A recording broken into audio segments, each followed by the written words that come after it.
on Saturday, May 16th, from the Scope Arena in Norfolk, we're going to see a return bout between two men who have become rivals. And it started in the ring, and this Saturday it should end in the ring. We're talking about the rematch that'll take place between Keyshawn Davis and Nair Albright. Two fighters, just a couple of years separate them in age, but fighting ability is even closer, because these two men have it in for one another. And we can only hope that when they do get together this Saturday, that not only will sparks fly, but we'll get a chance to see exactly who can really best who. The first time out, the bout ended in a no decision when Keyshawn tested positive for recreational substances. Let's talk about the fight coming up.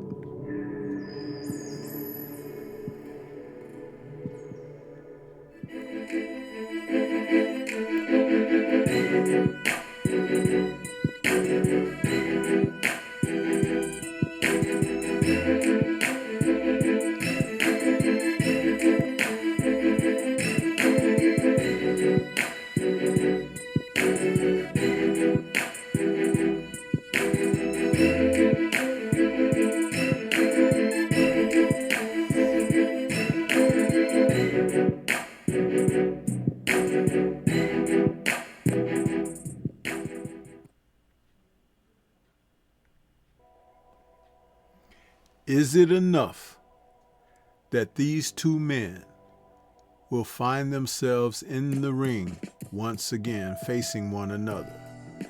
We're talking about Keyshawn Davis and Nair Albright. The last time Albright was in the ring against a Davis family member, Kelvin, was in June of 2025. And though he scored a majority decision victory over him, it was what took place after the fight that garnished all of the news, because brother Keyshawn, who faced Albright going back to October of 2023,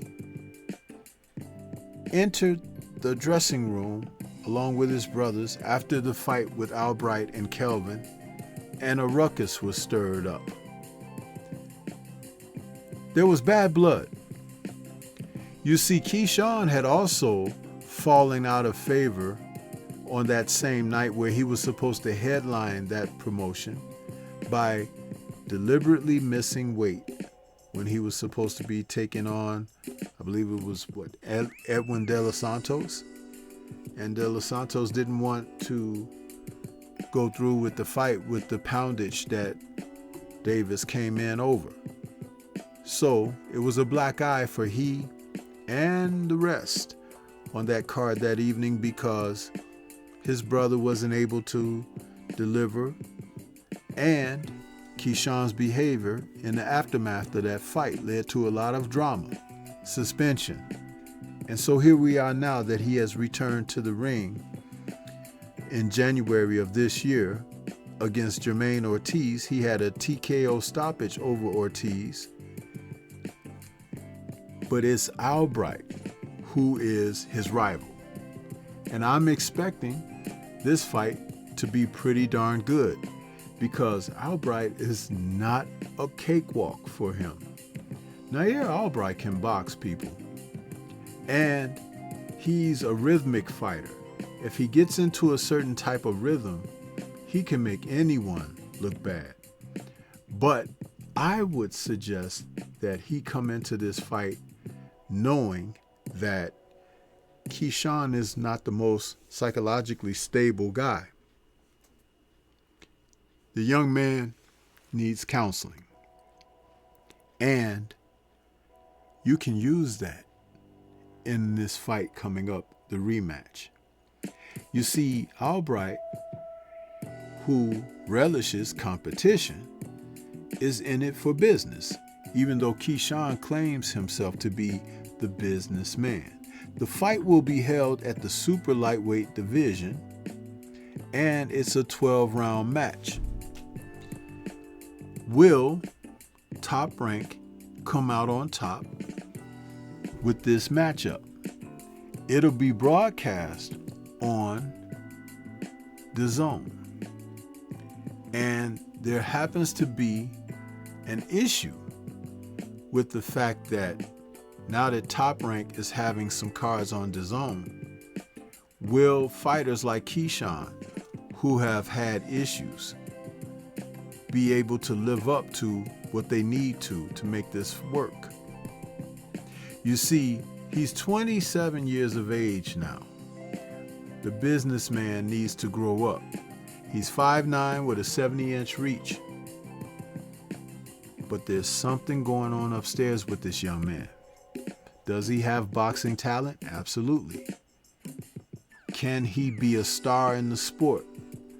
I believe he can be someone of noteworthiness, but I wouldn't hang the label of star on someone like Keyshawn Davis, because he's one incident away from falling from grace.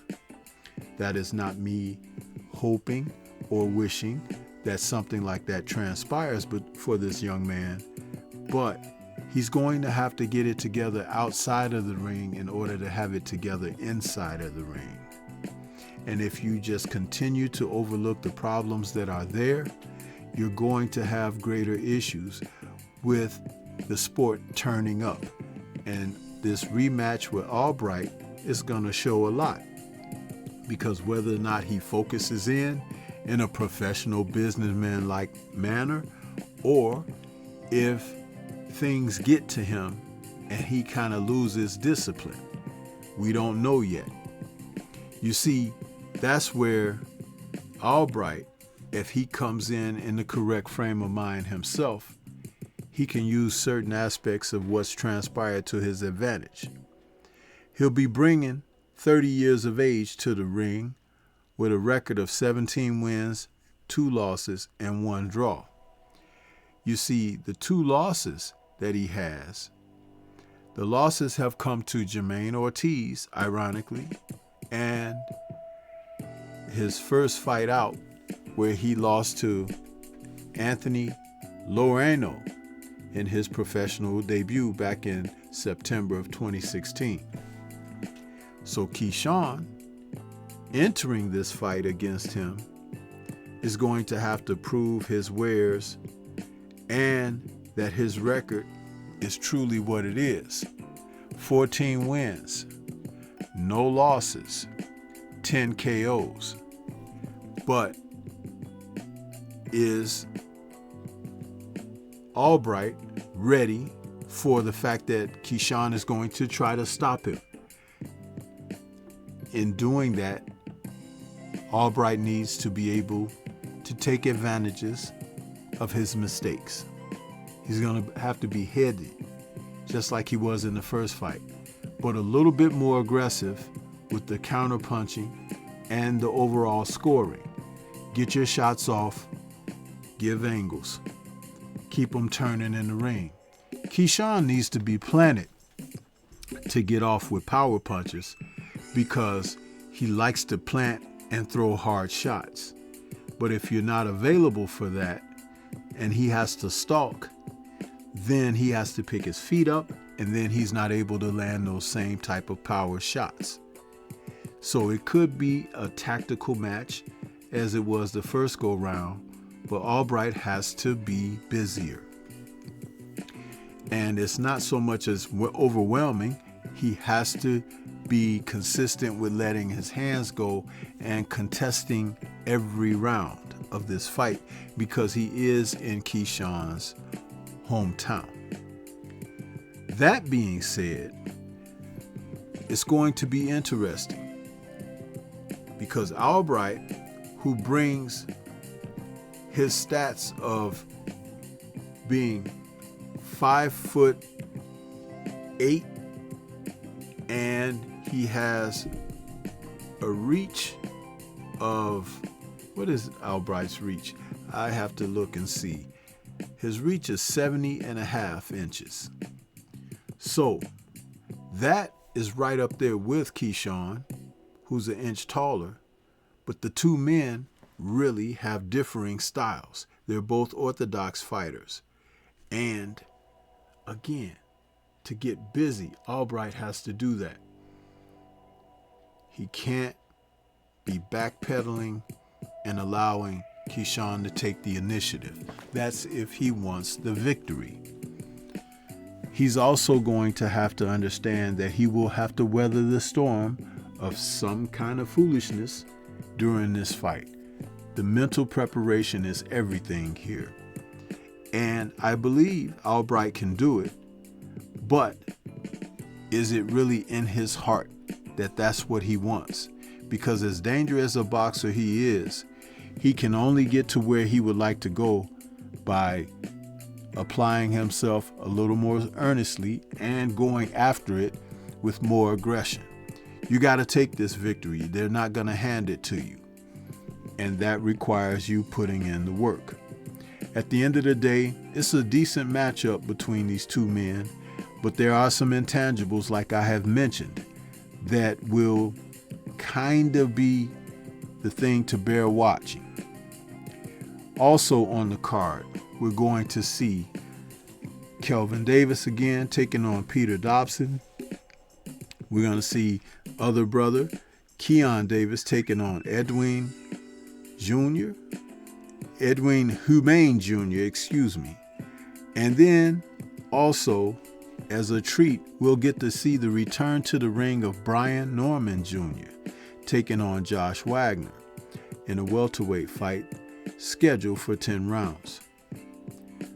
That should be decent enough for us to tune in. But again, with Keyshawn and the business practices that he has, there's no guarantee that you're going to get the real bang for your buck. You may have to be tuned in for some kind of foolishness that'll take place, but I only hope that the Davis clan can be on their best behavior, because we don't need these men out there misrepresenting in the sport. But what do you think?